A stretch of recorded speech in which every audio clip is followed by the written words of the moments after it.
Olá, bem-vindos a essa análise detalhada da Lei 13.022 de 2014. A gente vai desvendar juntos o Estatuto Geral das Guardas Municipais, uma lei que é, sem dúvida, a espinha dorsal para qualquer concurso da área.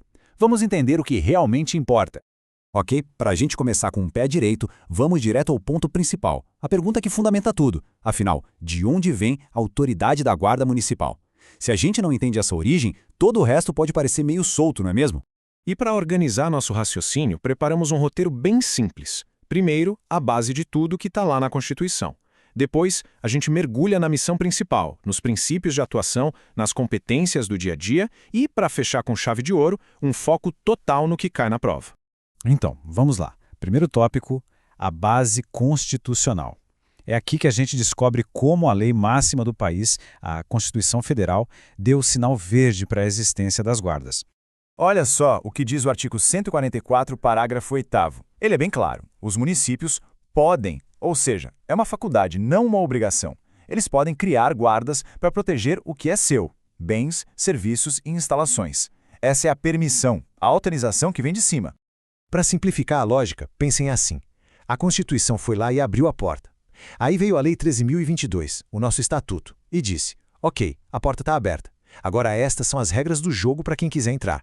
Uma coisa autoriza, a outra regulamenta. Simples assim. Certo. Agora que a gente já sabe de onde vem essa autoridade, a próxima pergunta é: autoridade para fazer o quê, exatamente? É isso que a gente vai ver agora na missão da guarda, definida lá no artigo 2º do Estatuto. E aqui está o coração da coisa toda. A missão é a proteção municipal preventiva. Gente, essa palavrinha preventiva é a chave de tudo. É o que define o trabalho da guarda e, não por acaso, é um dos termos mais explorados em provas de concurso. Grave bem isso. E o que significa ser preventivo? Significa atuar antes que o problema aconteça. O objetivo é evitar o dano, é dissuadir. O foco não é na investigação de um crime que já ocorreu. Isso é papel de outras polícias. O foco da guarda é a presença, é impedir que as coisas saiam do controle. Legal, já sabemos a missão.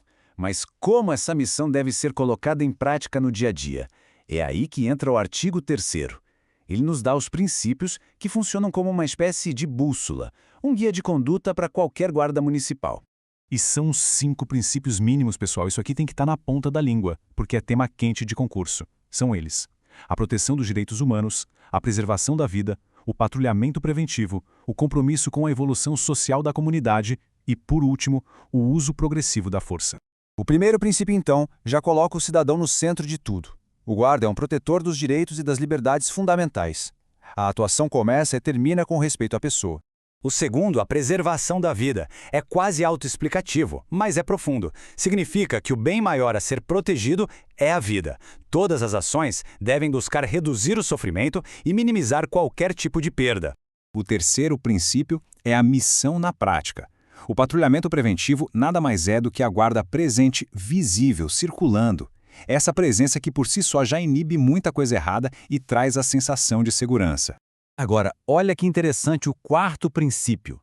Ele mostra que a guarda não é uma ilha. Ela faz parte da comunidade e tem o dever de colaborar com as políticas que buscam melhorar a vida de todo mundo.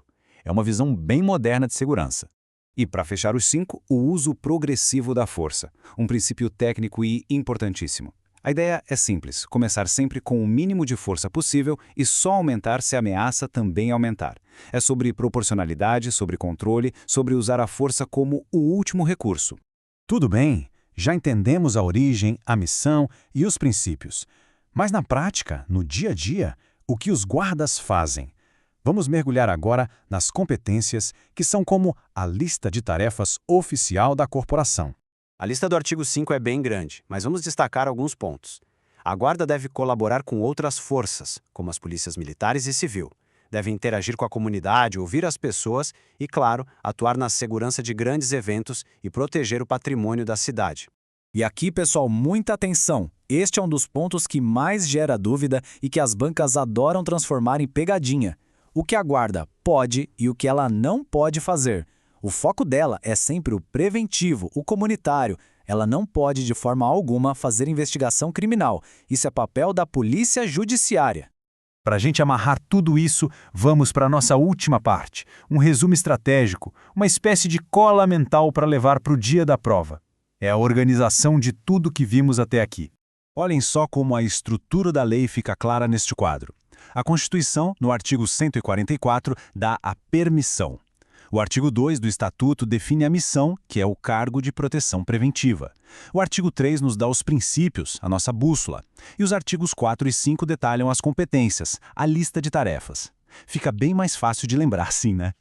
Entender esse fluxo lógico da autorização lá na Constituição até as tarefas do dia a dia é muito mais do que só decorar artigos.